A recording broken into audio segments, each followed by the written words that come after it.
The Chinese government has been aware of the importance of clean air, as it has set a target to decrease emissions by a quarter from the 2012 level by 2017. And thus, the country is expected to become the world's largest market for cleantech business within the next 10 years. Last year, China's Ministry of Environmental Protection signed a memorandum with Finland on the Beautiful Beijing initiative aimed at improving air quality in the city. Under the agreement, Finland's cleantech industry will help Beijing clean up its environment. The expanding global environmental market has boosted Finland's green growth. Beijing municipal authorities are considering importing expertise and clean technology from Finland to aid the city's fight against air pollution. We are working together with the Chinese, kind of co-creating solutions to kind of help the Beijing authorities reach their emission reduction targets. And we are working in 5 different areas. There's air pollution control and measurement, and then there's industrial air pollution, construction, traffic, and then energy. And kind of finding solutions in these different areas. It's an kind of ongoing platform, and we have several kind of smaller projects that we are starting up now.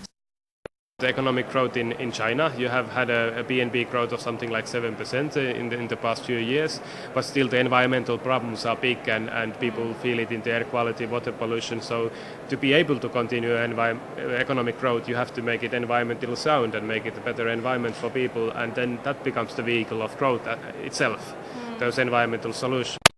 Within the EU, Finland is a leading user of renewable energy. Finland has no natural oil and gas reserves.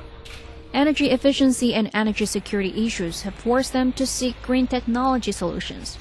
In Finland, there are over 2,000 enterprises active in various clean tech sectors. The Nordic country is a global leader in energy efficiency, clean industrial processes, and bioenergy. Kaisa Hernberg, executive director of the government-backed export promotion network Cleantech Finland, talks about Finland's experiences. Well, Finland used to have its own share of environmental problems back in the 1950s, for example. We had undergone a period of rapid industrialization and urbanization had begun, and we had a lot of pollution issues. And then these have been tackled over the decades. So it's been part due to good, consistent regulatory development, and on the other hand, some consistent research and development by the companies creating solutions to kind of tackle these issues. So it's kind of been a combination, a close collaboration between government and companies to achieve this. And so today, then, cleantech has become a major factor in the Finnish economy. So it has become kind of one of the major sources of economic growth for Finnish companies and the Finnish economy. Ville Niinisto says Finland has new proposals that make emission reduction levels binding by law. And he says China may consider following Finland's path. Well, we have legislation that has environmental legislation that has been quite strict for 20-30 years, and we had some air quality problems in the 80s. And we got a strict environmental pollution prevention legislation, which now is also being a new legislation in the parliament, a new proposal which is even stricter.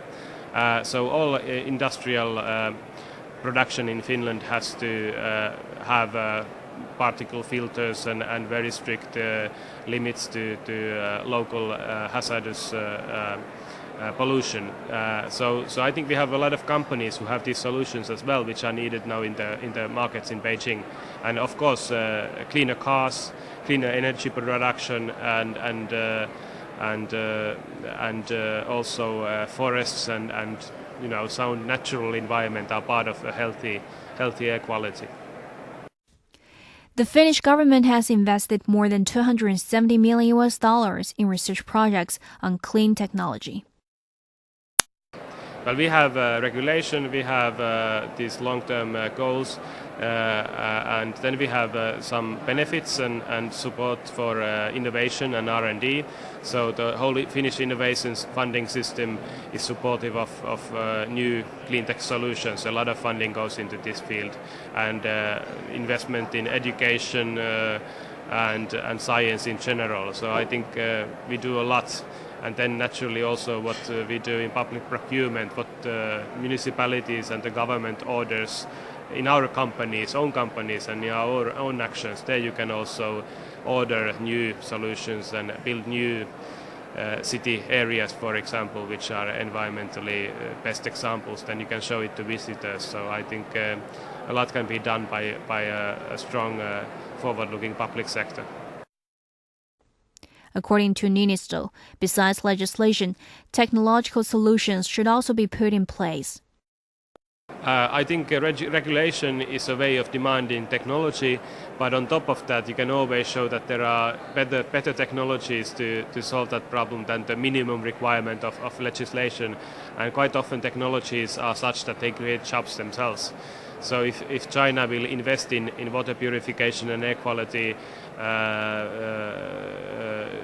in investments, that would make China a leader also in these technologies, and they create a lot of jobs. So I think that's very much a common area of interest where Finnish companies and Chinese companies can find solutions together.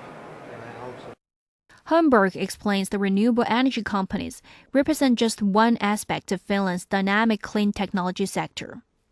Altogether, the sector includes 2,000 companies and organizations and cuts across a diverse range of industries.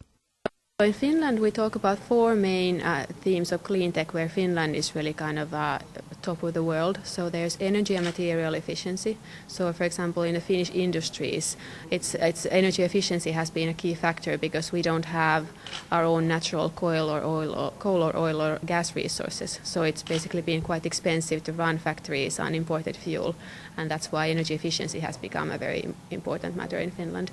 Then another important area is clean tech related to the built environment. So, for example, energy efficient housing, again, very important thing in Finland because we have cold winters and hot summers, and so we had to kind of work on those issues. It can also have to do with smart traffic or air pollution measurement, urban waste management, smart urban planning, things like that. And then a third key area is bioenergy and biofuels. You know, Finland is rich in forests, so we have the forests have become one source of kind of alternative source of energy to kind of replace imported fossil fuels. And then the fourth one is water treatment and water purification. Holmberg says China is the #1 market for Finnish clean tech.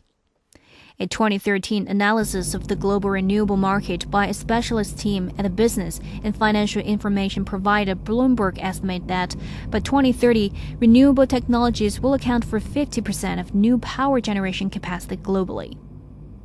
Legislation, policymaking, and cutting-edge technology are necessary to help clean the air, but no strategy is complete if without a role of the public, particularly in the world's most populous country.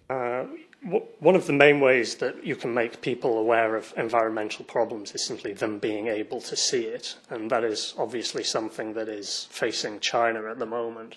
London's current air quality problems are perhaps a little neglected because they are largely invisible pollutants, whereas in many Chinese cities you're talking about pollution that is visible, you can feel it in your lungs, and you are aware that this is creating problems for your own health and for those of your children.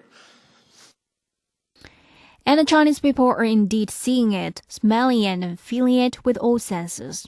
They have to begin to reflect on their lifestyle. We should try to go by bike or on foot and avoid using coal pellets.